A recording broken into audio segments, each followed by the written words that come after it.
Hello students, कैसे हैं आप सब। होप आप सब बहुत अच्छे होंगे। तो अभी पिछले लेक्चर में हमने कुछ एंट्री समझी। ओपनिंग एंट्री क्या होती है, बैड डेट्स की एंट्री कैसे होती है, बैड डेट्स रिकवर्ड की एंट्री कैसे होती है। तो आज जो हम नई एंट्री पढ़ेंगे वो है आउटस्टैंडिंग एक्सपेंस। तो ये आउटस्टैंडिंग एक्सपेंस होते क्या हैं? आउटस्टैंडिंग एक्सपेंस पढ़ने से पहले ज़रूरी है कि हम समझें व्हाट इज़ एक्रूअल कंसेप्ट। ये एक्रूअल कंसेप्ट क्या होता है? तो स्टूडेंट्स, ये एक्रूअल बेस होता क्या है? देखिए, अकाउंटिंग करने के 3 बेसिस हो सकते हैं। First one is cash, second one is accrual and third one is hybrid और मिक्स। मिक्स्ड में कैश और एक्रूअल कंसेप्ट मिलाकर होगा। कैश में सिर्फ कैश बेस पे एंट्री होगी और एक्रूअल बेस में जब भी कोई एक्सपेंस या इनकम ड्यू हुए तब एंट्री की जाएगी। डजंट मैटर कैश रिसीव हुआ या नहीं हुआ। और हम जो अकाउंटिंग करते हैं वो एक्रूअल बेस पे करते हैं।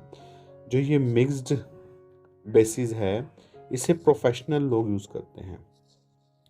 प्रोफेशनल जो पर्सन्स हैं वो यूज़ करते हैं। तो हमने जो एंट्री करनी है वो एक्रूअल बेसिस के अकॉर्डिंग करनी है। और एक्रूअल बेसिस क्या कहता है? Under this basis income are recorded when they are earned और एक्यूड। इनकम तब रिकॉर्ड की जाएगी जब वो कमा ली गई है, अर्न कर ली गई है, irrespective of the fact whether cash is received और नॉट। कैश को नहीं देखा जाएगा कि वो रिसीव हुआ या नहीं हुआ। Sales made on credit, sales अगर क्रेडिट में की गई है, will be included in the total sales, उसे टोटल सेल्स में शामिल किया जाएगा ऑफ द पीरियड, उस पीरियड के। Similarly expenses are recorded when they are incurred. Expenses तब रिकॉर्ड किए जाएंगे जब वो किए गए और बिकम ड्यू या ड्यू हो गए। And not when the cash is paid for them. ये नहीं देखा जाएगा कि कैश पेड किया या नहीं किया, जिस पीरियड का एक्सपेंस है उसी पीरियड में दिखाया जाएगा। Rent due to the landlord but not paid. Rent due हो गया था, मतलब उस महीने का रेंट देना था बट पेड नहीं किया गया, will be treated as expenses, उसे एक्सपेंस ही माना जाएगा इसी साल का। The period when it is due and not in the period when it is paid, उसे तब दिखाया जाएगा जब वो ड्यू हुआ, ना कि तब जब उसकी पेमेंट हुई। चलिए इसे हम अब समझेंगे कि असल में एक्रूअल कंसेप्ट कहना क्या जाता है, एक्रूअल बेसिस है क्या। तो एक्रूअल बेसिस हमें ये कहता है कि सपोज क्रेडिट में सेल्स हुई, अभी तक आपने कई बार क्रेडिट में सेल करी है, तो उसे रिकॉर्ड किया या नहीं किया? किया, क्योंकि हमारी जो अकाउंटिंग चलती है वो इस बेस पे चलती है, एक्रूअल बेसिस पे। चलिए ये हमारे लिए क्लियर हो गया कि हमने एक्सपेंसेस को तब दिखाना है जिस पीरियड का वो है, ना कि तब जब उसको पेमेंट किया गया। पेमेंट से कोई फर्क नहीं पड़ता, पेमेंट से कोई फर्क नहीं पड़ता। इनकम को तब दिखाना है जब वो अर्न कर ली गई या एक्यूड हो गई, ना कि तब जब कैश मिला। कैश का कोई फर्क नहीं है। Is it clear? चलिए अपने उन एंट्रीज पर आते हैं जो हमने आज इसके बेस पर एंट्रीज करनी थी। स्टूडेंट, आज हम समझेंगे कि आउटस्टैंडिंग एक्सपेंस क्या होते हैं। आउटस्टैंडिंग एक्सपेंस ऐसे एक्सपेंसेस जो ड्यूरिंग द ईयर पेमेंट करने से रह गए, पेमेंट करने से रह गए। सपोज हमारा फाइनेंशियल ईयर 1 अप्रैल 2021 को स्टार्ट हुआ, तो एंड कब होगा? 31 मार्च 2022 को। क्या हुआ? ड्यूरिंग द ईयर हमें 1000, जो हमारी बिल्डिंग थी जिसमें बिजनेस चल रहा है, उसका रेंट 1000 था। और eight the end of the year हमने क्या देखा कि रेंट जो पेड कर दिया गया वो कितना है? 10,000 रुपीज़। लेकिन अगर 1000 इंटू में 12 किया जाए तो कितना बनता? 12,000। तो eight the end of the year हमें क्या पता चला कि हमने पेड तो किया है 10,000, लेकिन पेड करना कितना चाहिए था 12,000। और एक्रूअल बेस यही कहता है कि ये जो 2,000 का डिफरेंस है ना, वो एक्सपेंस अगले साल का नहीं है, चाहे पेड नहीं किया। वो एक्सपेंस कब का है? दिस ईयर का। ये एक्सपेंस कब का है? दिस ईयर का। अगर ये 2,000 का एक्सपेंस इस साल का है तो दिखाया भी कब जाना चाहिए? इस साल में। तो जर्नल एंट्री के लिए एक अकाउंट तो हमें क्या मिल जाएगा? एक्सपेंस। और एक्सपेंस का नाम क्या है यहाँ पर? रेंट। और दूसरा अकाउंट क्या हो जाएगा? दूसरा अकाउंट हो जाएगा आउटस्टैंडिंग एक्सपेंस। और एक्सपेंस का नाम क्या हो जाएगा? रेंट। Is it clear? चलिए, अब हमें पता है कि 2,000 का जो रेंट है वो ड्यूरिंग द ईयर पेमेंट करने से रह गया। तो मैंने जब डबल एंट्री सिस्टम करवाया था तो मैंने 5वां रूल करवाया था। और 5वां रूल क्या कहता है कि एक्सपेंसेस हमेशा क्या होते हैं? डेबिट। अब एक्सपेंस अभी तक हमने कितना दिखाया है? 10, क्योंकि 10,000 पेमेंट किया है। और दिखाना कितना है? 12,000। तो 10,000 में 2,000 क्या करना है? ऐड। तो डेबिट को ऐड करने के लिए क्या होता है? डेबिट। So simple.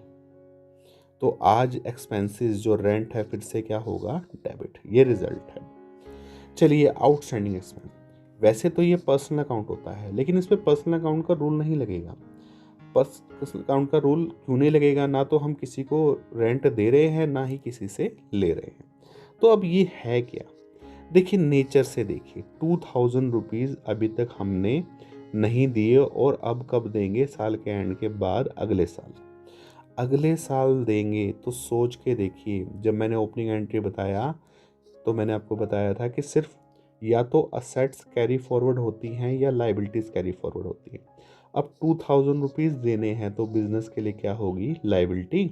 और फोर्थ रूल जो डबल एंट्री सिस्टम में मैंने करवाया था वो कहता है कि लाइबिलिटी हमेशा क्या होती है? Credit.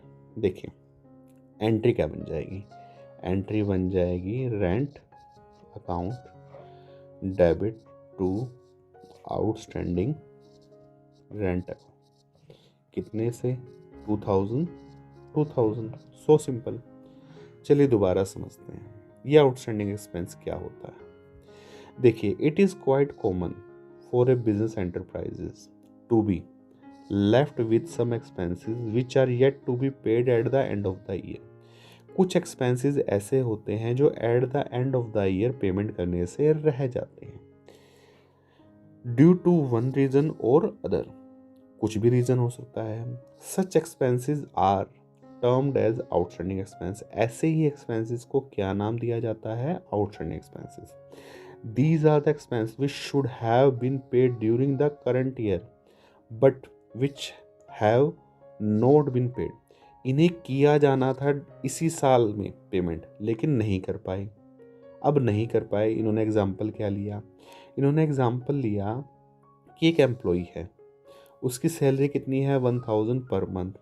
And if during the year 11 month salary amount to ₹11,000 have been paid की जा चुकी है। जो पेड की जा चुकी है उसकी एंट्री हमने नहीं करनी है। और 1,000 for 1 month will be the outstanding salary. अब कितनी सैलरी देनी रह गई? 1,000 अब देनी रह गई। तो पहले तो अकाउंट हमें पता होने चाहिए, अकाउंट क्या क्या होंगे। एक अकाउंट तो हो जाएगा सैलरी, क्योंकि देनी रह गई। तो दूसरा अकाउंट क्या बन जाएगा? Outstanding salary.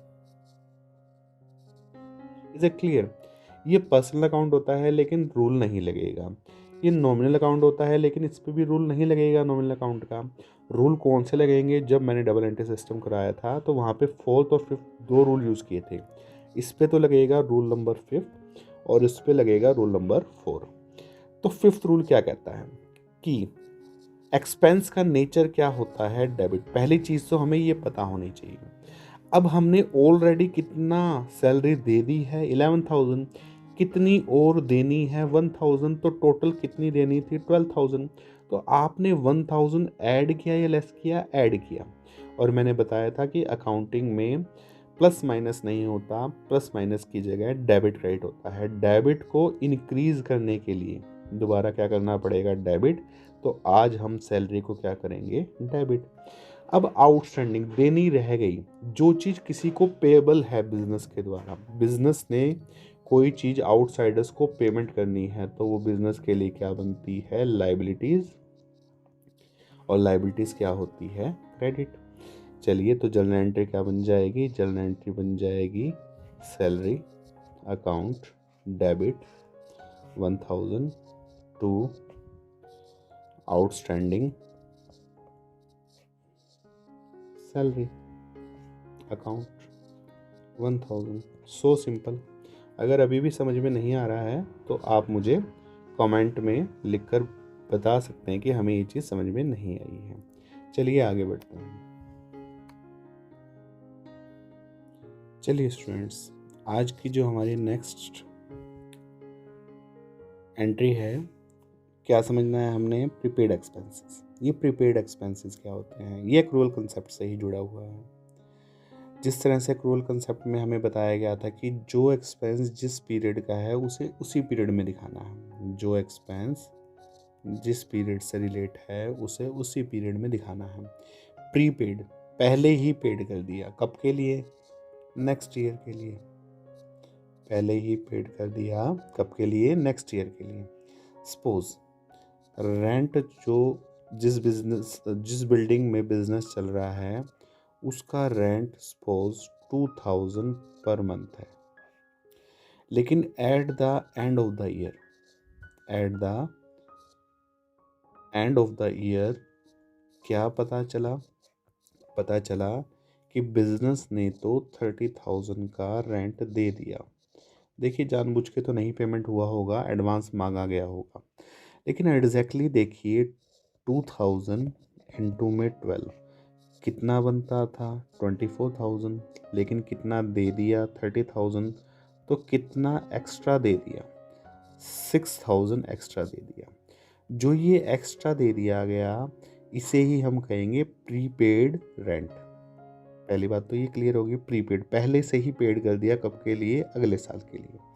अब इसकी एंट्री कैसे होगी, एक तो हमें पता चल गया कि प्रीपेड है, प्रीपेड क्या है, रेंट है, this is a personal account. अब दूसरा अकाउंट क्या यूज़ होगा, यहाँ पे रेंट होगा, जो आपको धीरे धीरे समझ में आ जाएगा। अब यहाँ पर अकाउंटिंग के 3 रूल्स, गोल्डन रूल्स यूज़ नहीं होंगे। रूल्स नंबर जो 4 और 5 मैंने आपको डबल एंट्री सिस्टम में करवाया था, जिसका लिंक नीचे प्लेलिस्ट में गिवन है, वहाँ पर है।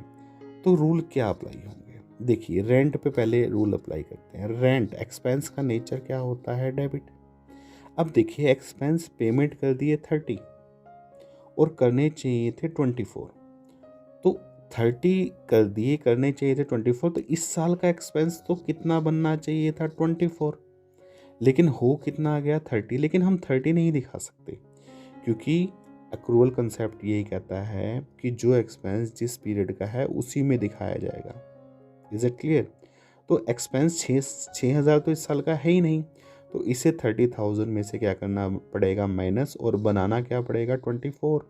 और मैंने बताया कि अकाउंटिंग में प्लस माइनस नहीं होता, प्लस माइनस के लिए डेबिट क्रेडिट होता है। अब डेबिट को लेस करना है, रिड्यूस करना है, तो रिड्यूस करने के लिए क्या किया जाएगा, क्रेडिट।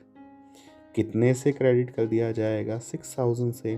तो जो एक्सपेंस 30,000 का था, क्रेडिट करते ही वो माइनस हो जाएगा, कितने से, 6,000 से, और ऑटोमेटिकली कितना बन जाएगा, 24। ये करना नहीं है, ये अपने आप हो जाएगा। हमने तो ये करना है, हमने रेंट को क्रेडिट करना है, कितने से करना है, 6,000 से। Is it clear. अब प्रीपेड पहले से ही पेड कर दिया, कब के लिए, अगले साल के लिए, एडवांस दे दिया, तो ये हमारे लिए क्या बनेगी, assets. Fourth rule double entry system में जो मैंने करवाया था, और एसेट्स क्या होती हैं, डेबिट। सो सिंपल। चलिए, तो जर्नल एंट्री क्या बन जाएगी, जर्नल एंट्री बन जाएगी prepaid rent account debit to rent account, कितने से, 6,000। Is it clear. So simple. Accrual concept ये कहता है जो एक्सपेंस जिस टाइम का है वही दिखाया जाएगा, उससे ना ज़्यादा ना उससे कम। 30,000 पेमेंट कर दिया, करना चाहिए था 24, तो 6,000 से रिड्यूस करना है। तो डेबिट को रिड्यूस करने के लिए क्या करना पड़ेगा, क्रेडिट करना पड़ेगा। कितने से, 6,000 से। तो 6,000 से रिड्यूस कर दिया, डेबिट को क्रेडिट कर दिया। और प्रीपेड पहले से ही पेड है तो एडवांस पेमेंट कर रखी है, तो वो हमारे लिए क्या बच जाएगी, एसेट्स, बिजनेस के लिए। और एसेट्स क्या होती है, debit. Is it clear? I think आपको समझ में आ गई होगी। होप आपको लेक्चर अच्छे से समझ में आ रहा है। अगर समझ में आ रहा है तो आप लेक्चर को यूं ही देखते रहिए और चैनल को सब्सक्राइब कर सकते हैं।